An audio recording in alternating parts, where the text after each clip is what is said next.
자, 오늘 본문은 예수님께서 제자들에게 항상 기도하고, 그러니까 기도하되 낙심하지 말아야 할 것을 가르치시는 장면입니다.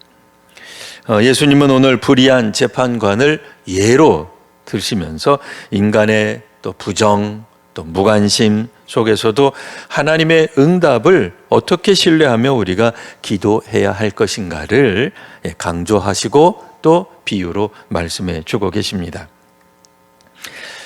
오늘 우리가 생각할 때 이 기도의 장벽이 과연 있겠는가? 기도하는 사람, 기도로 하나님께 나가는 사람에 과연 거칠 것이 무엇이겠는가? 이렇게 생각할 수 있습니다. 근데 기도하는 사람들에게도 때로 장벽이 있어요. 넘어서기 어려운 거죠. 그 힘든 것은 시간 부족이나 게으름이 아닙니다. 많은 경우에 기도 응답이 안 될 때, 이때 이제 우리는 낙심하게 됩니다. 마치 오늘 성경에 이렇게 비유로 나왔던 그 재판관처럼 재판관에게 아무리 이야기해도 무관심하고 또 침묵하는 거예요. 그러니까 하나님께 우리가 기도를 하는데 이 기도 속에 하나님의 응답이 즉각적으로 나오면 얼마나 좋겠습니까? 근데 하나님이 마치 우리의 기도를 안 들으시는 것처럼, 우리의 기도가 잘못되었다는 것처럼 무관심하시고 침묵할 때에 우리는 기도하는 사람으로서 장벽, 그러니까 답답함, 절망감, 실망을 느끼게 된다라고 하는 것입니다. 혹자들은 이야기를 합니다. 기도 일주일 동안 하면 무슨 문제든 돌파할 수 있다. 교회의 여러 가지 어려운 문제들 기도하면 목사님이 성도님들에게 작정하자 일주일, 21일, 40일 하면 어떤 문제든 해결되지 않겠느냐, 이렇게 확신 가득 찬 말씀을 하실 때가 있는데 그거야 감사하죠. 근데 이제 문제는 뭐겠어요? 그렇게 해서 7일 만에 혹은 21일 만에 혹은 40일 만에 어떤 문제가 해결이 되면 서로 피차에 행복하죠. 제안한 사람이나 목회자나 성도나 교회가 모두 다 만족하고 기뻐할 수 있겠지만 응답이 되지 않는다면 과연 우리는 이 응답되지 않는 부분을 넘어설 수 있을까 하는 것입니다.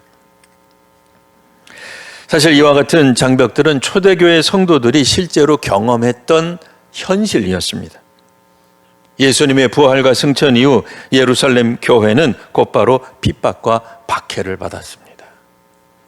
우리가 생각건대 언제 이 땅에 있는 교회가 가장 강력했을까요? 언제 어느 때 교회가 가장 성령 충만했을까요?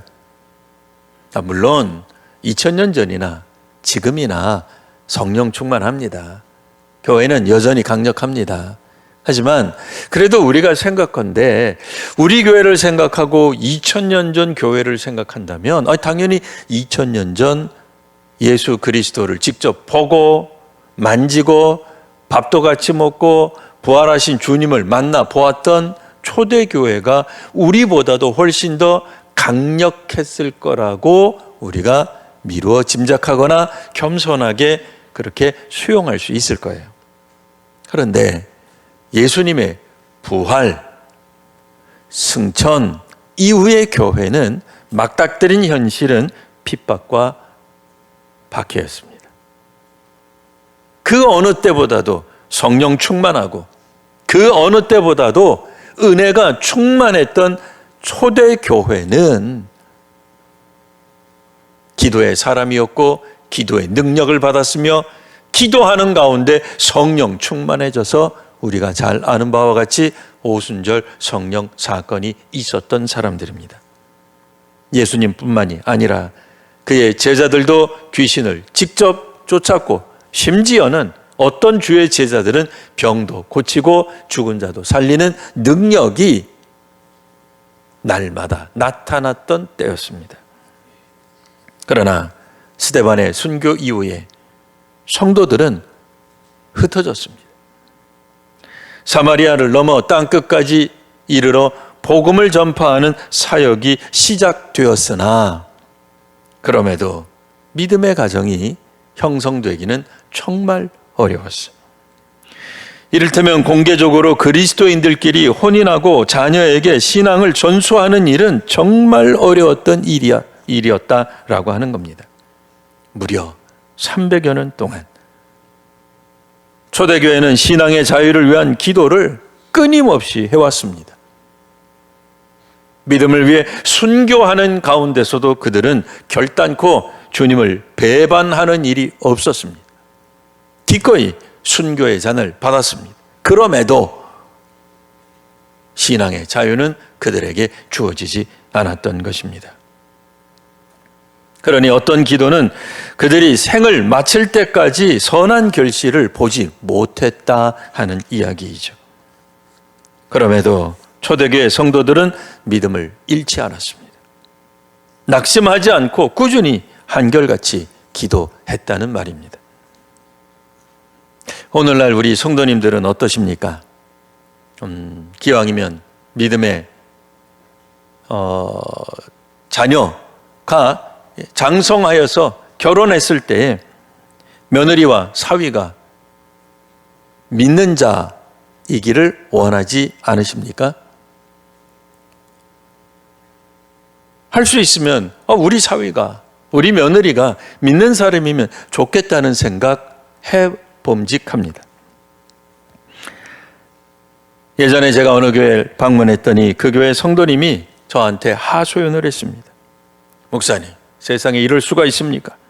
우리 교회 황존직 자녀들이 믿지 않는 사람들과 혼인을 합니다. 그래서 아무개 성도님, 그런 일 예전부터 있었던 것 아닙니까? 그랬더니 이제 그분이 하시는 말씀이 그거를 뭐라고 하는 게 아니라 혹시라도 신앙의 대가 끊어질까 걱정이 됩니다 라고 이야기를 한 거예요. 사실 수천 년 전서부터 기독교는 믿음의 가정들이 결실 맺는 것 쉽지 않았습니다. 왜냐하면 믿음의 사람들보다 불신자가 훨씬 더 많았기 때문입니다. 그러나 부모 중 한 명이라도 예수님을 분명히 믿으면 어떻게 해든 그 자녀들에게 신앙이 전승되어 갔던 것입니다. 공개적으로는 박해와 핍박이 있었으나 그들은 속으로 가정 안에서 남들 모르게 그래도 신앙을 어떻게든 그 다음 세대로 전승시켜 나갔던 거죠. 그 성도님들의 안타까움 저는 이해가 갔습니다. 혹시라도 우리 믿음의 대가 우리 다음 때에서 끊어지지 않을까 걱정하는 마음이 있었던 겁니다. 그때 저도 이와 유사한 이야기를 해주었습니다. 오늘 설교와 유사한 이야기. 초대교회는 300여 년 동안 박해와 말할 수 없는 핍박이 있었습니다. 하지만 로마가 움직여지고 결국엔 그 로마가 기독교 국가가 되는 데는 신앙의 어머니 그리고 아버지가 있었다는 거예요. 양쪽 다 믿으면 좋지만 그런 가정보다는 혼자 믿는다 할지라도 그래도 그들은 믿음을 지켜나갔어요. 그래서 드러내놓고 우리가 신앙을 전도를 하기는 어려웠을지라도 300여 년이 지나가는 그 동안에 그들은 신앙의 자유를 위한 기도를 그치지 않은 거예요. 끊임없이 해온 겁니다. 마찬가지로 예수님은 불의한 재판관의 비유를 통해 우리의 기도가 즉시 응답되지 않더라도 포기하지 말라고 말씀하십니다. 불의한 재판관도 끈질긴 요청을 받자 결국은 허락했다라는 내용 아니겠습니까? 그래서 하물며 의로우신 하나님께서 자기 백성을 위해 응답하시지 않겠느냐라는 주님의 권면입니다. 초대교회 성도들이 경험한 300년간의 침묵과 박해는 바로 이 비유의 의미를 분명하게 보여줍니다. 하나님은 침묵하시는 것처럼 보여도 그분의 계획 가운데서 필요한 때에 이루어지고 있음을 믿으시기를 바랍니다. 여기서 우리는 중요한 교훈 몇 가지를 얻을 수 있습니다. 첫 번째로는 응답의 시기는 하나님의 때에 맞추어진다는 것입니다. 당장 눈앞에 결과가 나타나지 않아도 기도의 가치는 결코 줄어들어서는 안 됩니다. 몇 번 기도해보고 며칠 기도해보고 집중적으로 해보고 안 된다고 해서 포기해서는 안 될 것입니다. 불의와 박해 가운데서도 믿음을 지키는 것이 하나님이 기뻐하시는 기도입니다. 또한 우리들이 보건대 초대교회 성도들은 신앙이 없는 그런 가정이었으나 거기서 태어났어요. 거기서 활동했어요. 그러나 그들은 믿음을 지켜내고 어떻게든 자녀들에게 그 신앙이 흘러가도록 했던 것입니다. 한번 믿기가 어려웠을 뿐이지 누구든 믿기 시작하면 어떤 형태로든지 그 자녀든 주변에 있는 사람들이든 복음을 전하기 위해 애를 썼습니다. 그래서 그들은 포기하지 않고 기도하며 믿음을 지켜 나갔던 것입니다. 그러니까 비록 기도의 응답이 늦어요. 바울이라고 해서 그런 기도를 마음에 안 품었을까요? 주님, 이 빌립보가, 이 에베소가, 이 고린도가 주님의 그런 기뻐하시는 나라 되기를 원합니다. 고린도를 다스리는 위정자들이 하나님 알게 되기를 바랍니다. 기도했겠죠. 그러나 그 기도가 당장은 이루어지지 않았습니다. 사도들의 기도, 죽음을 뛰어넘던 그 성도들의 기도는 300년 그리고 400년이 지나서야 비로소 응답되었던 것입니다. 우리가 살아있는 동안 사회와 문화가 신앙을 무시하고 핍박할 때 우리는 절망하기 쉽습니다. 하지만 초대교회 성도들처럼 묵묵히 믿음으로 나아가는 우리 귀한 성도님들 되시기를 바랍니다. 그러니 우리 믿음의 성도님들은 기도의 끈을 결코 놓지 마십시오. 기도에 응답이 되지 않는다 할지라도 하나님은 지금 듣고 계십니다. 그러니 낙심하지 않고 기도하는 성도가 바로 하나님 나라의 일꾼이라 할 것입니다. 두 번째로는 믿음을 지키는 가정을 꼭 세우시기를 바랍니다. 초대교회 성도들처럼 자녀에게 신앙을 전수하고 신앙의 그 가정이 사회 속에서 믿음의 증거가 되도록 해야 할 것입니다. 또한 마지막으로 하나님의 때를 신뢰하십시오. 응답이 지연된다고 하여 포기하지 마시고 또 하나님이 침묵하시는 것처럼 보인다 할지라도 하나님은 역사 가운데서 일하고 계십니다. 그러니 이 믿음을 가지고 끝까지 우리 주님 앞에서 기도하는 우리 귀한 성도와 교회 되시기를 바랍니다. 오늘 주께서 마지막 그 비유 가운데 마지막 말씀하신 게 있어요. 내가 너희에게 이르노니 속히 그 원한을 풀어주리라. 그러나 인자가 올 때에 세상에서 믿음을 보겠느냐. 인자가 올 때 당장 아니죠.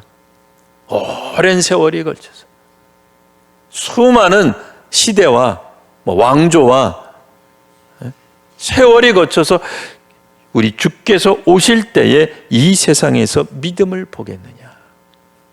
여기서 말하는 믿음은 기도하는 믿음, 낙심하지 않는 믿음, 중단하지 않는 기도의 믿음을 말합니다.